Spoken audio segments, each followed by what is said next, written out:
আমি ভারত সরকারের আমন্ত্রণে সেখানে গিয়েছিলাম। ওখানে বেশ কয়েকজন গুরুত্বপূর্ণ ব্যক্তির সাথে আমার খোলামেলা আলাপ আলোচনা হয়েছে। সেই আলাপ আলোচনা কার কার সঙ্গে হয়েছে এবং কি বিষয় নিয়ে হয়েছে এগুলো বিষয়ে আমি বিস্তারিত কিছু বলতে পারবো না। দরকার হইলে পরে কারফিউ দিয়া আমাদের সেনাবাহিনীকে ইন্ডিয়ার সেনাবাহিনীর হাত থেকে রক্ষা করতে হবে। প্রয়োজনে চাকু দিয়ে কেটে বিযুক্ত করতে হবে। প্রয়োজনে আমাদের সেনাবাহিনীকে বাঁচানোর জন্য 44 ধারা জারি করতে হবে। যদি আমরা চাই সেনাবাহিনী আমাদের, তাইলে ইন্ডিয়ার সেনাবাহিনী থেকে কারফিউ দিয়া, বুঝেন কারফিউ কি, 144 ধারা জারি করতে হবে। যদি আপনি সেনাবাহিনী চান, বাঁচাইতে চান, তাইলে পরে আমাদের বাহিনীকে 54 বছর পরে সমাধান চান সমাধান, নাকি প্রবলেম চান, ক্রাইসিস চান, সমস্যা চান? কি চান আপনারা? কি চান? কি চাই আপনাদের? কি চান আপনারা? আপনার কি চাওয়া আছে বলেন তো? কি চান আপনারা? মরতে চান নাকি বাঁচতে চান? কোনটা চান জানি না, কিন্তু যদি বাঁচতে চান এবং দেশটাকে ভালোবাসেন, বাঁচাইতে চান, তাইলে let me tell you clearly the solution to all our problem, আমাদের সেনাবাহিনীকে ইন্ডিয়ার হাত থেকে কারফিউ দিয়ে বাঁচাইতে হবে। Yes, I said that right.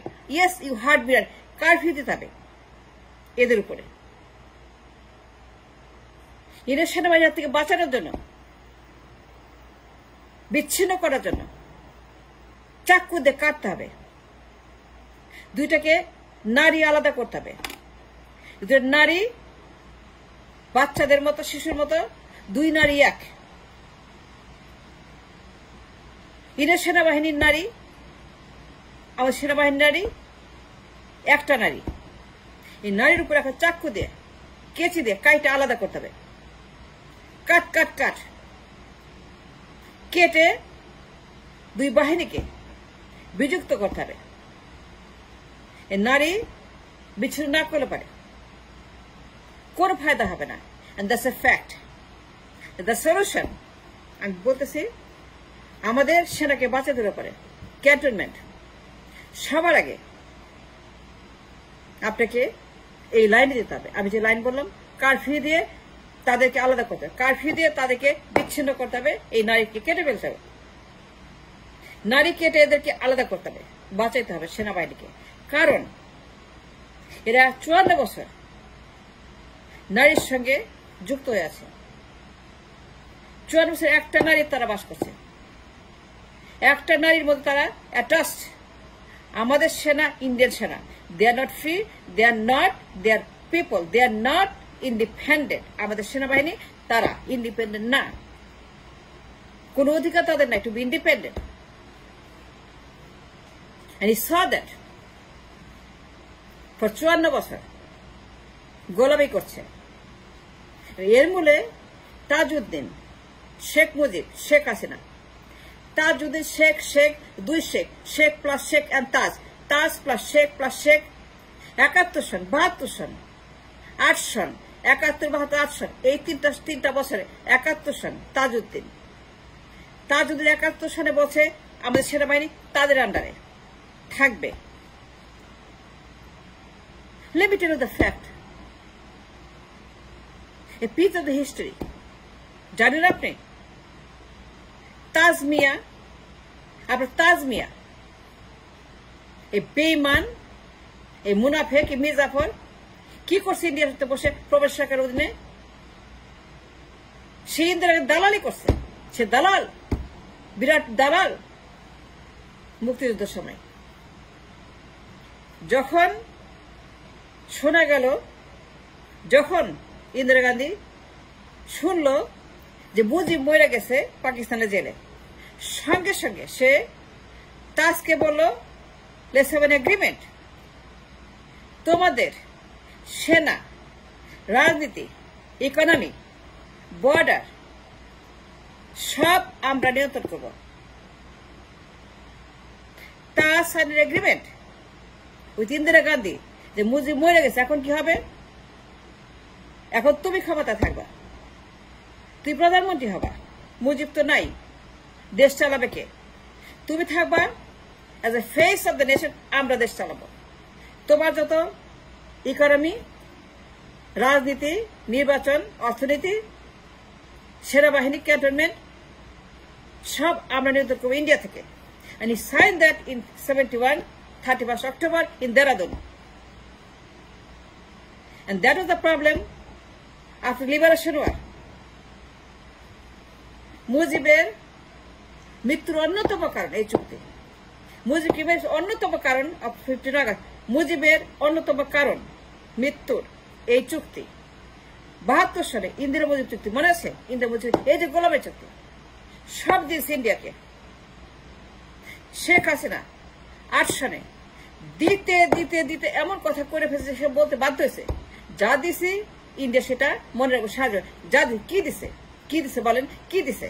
সেনা দিছে, অর্থ দিছে, পার্লামেন্ট দিছে, বর্ডার দিছে, বন্দুক দিছে, গান দিছে, রাইফেল দিছে, নদী বন্দর সব দিয়ে দিছে এই শেখ হাসিনা।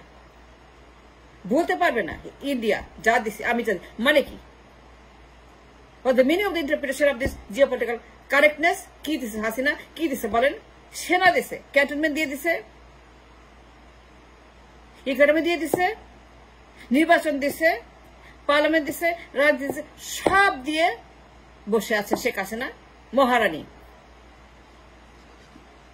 সো শেখ হাসিনা, তাজউদ্দিন, শেখ মুজিব সবাই গোলামি করছে। এরা কেউ দেশকে ভালোবাসে না, সবগুলো হচ্ছে যে দেশদ্রোহী। তাজউদ্দিন দেশদ্রোহী ফর হিজ অ্যাক্ট ইন 71। পড়েন, পড়ালেখা করেন, কিছু পড়ালেখা।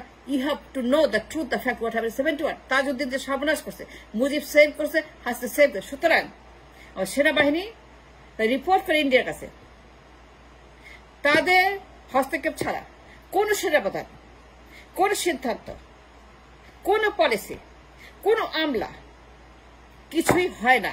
সে অধিকার তারা কেড়ে নিয়েছে চুক্তি করে। মুজিব ইন্দিরা চুক্তি 72 সনে কেন গোলমাল, কেন জাসদ, কেন সিরাজ শিকদার, কেন তাহের, কেন ডালিম, কেন 15 আগস্ট? এটা কারণ এই চুক্তিগুলা পছন্দ করে নাই। তার জানতো না যে মুজিব, তাজ এবং হাসিনা এই যে করছে, তার জানতো না মুজিবের এবং তাজউদ্দিনের এসব চুক্তির কথা। কিন্তু যখন তারা বুঝতে পারলো ড্যামেজ ইজ ডান, ইন্দিরা সব নিয়ে গেছে, কাপড় চোখে ওলঙ্ক নিয়ে গেছে তাজউদ্দিনকে দিয়ে, মুজিবকে দিয়ে, এই তখন তার রাস্তায় নামলো। সিরাজ শিকদার চুক্তি বাতিল করতে হবে। সিরাজ বলছে ইউ মাস্ট ক্যান্সেল দ্য চুক্তি। সিরাজ শিকদার হি ডিমান্ডেড, সে আন্ডারগ্রাউন্ড চলে গেছে তার বাহিনী দিয়ে মুজিবকে সাইজ করার জন্য। You must cancel all this illegal চুক্তি।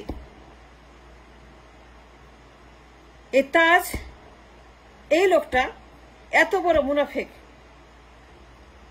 মির্জাফর, সে চুক্তি করছে 71 সনে দেরাদুনে। অনেক ইতিহাস আছে, এত বলে লাভ নাই। আপনি কি বলে আবার কি লাভ হবে? আপনি বুঝেন, কি আর করেন না।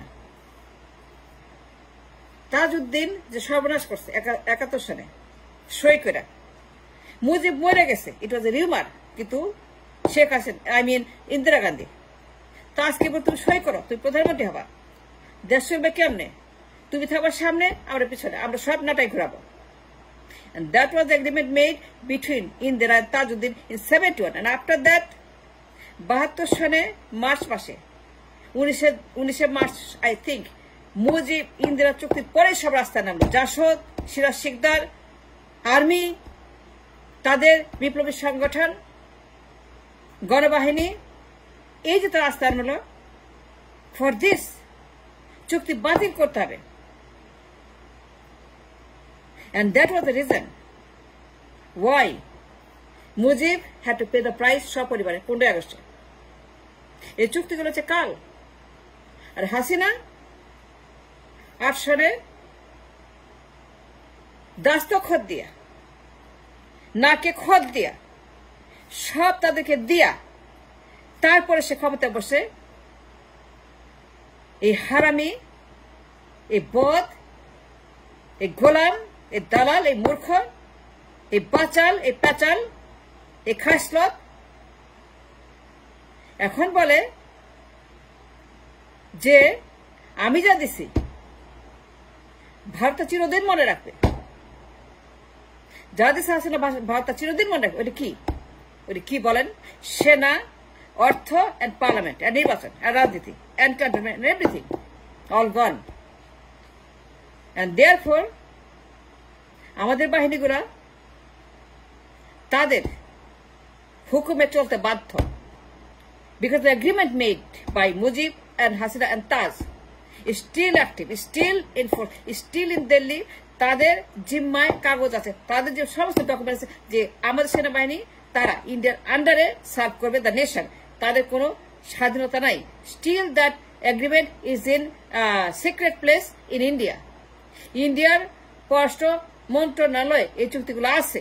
তাজউদ্দিনের চুক্তি, মুজিবের চুক্তি, হাসিনার চুক্তি, সব চুক্তি still enforce and alive and active. সুতরাং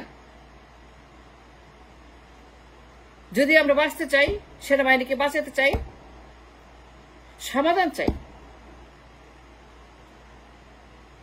যদি আমরা 54 বছরের সকল ক্রাইসিস ওভারকাম করতে চাই, সমাধান চাই, সবার আগে কারফিউ দেওয়া হইলে পারেন প্রয়োজনে, ইফ নিডেড, কারফিউ দিয়ে সেনাবাহিনীকে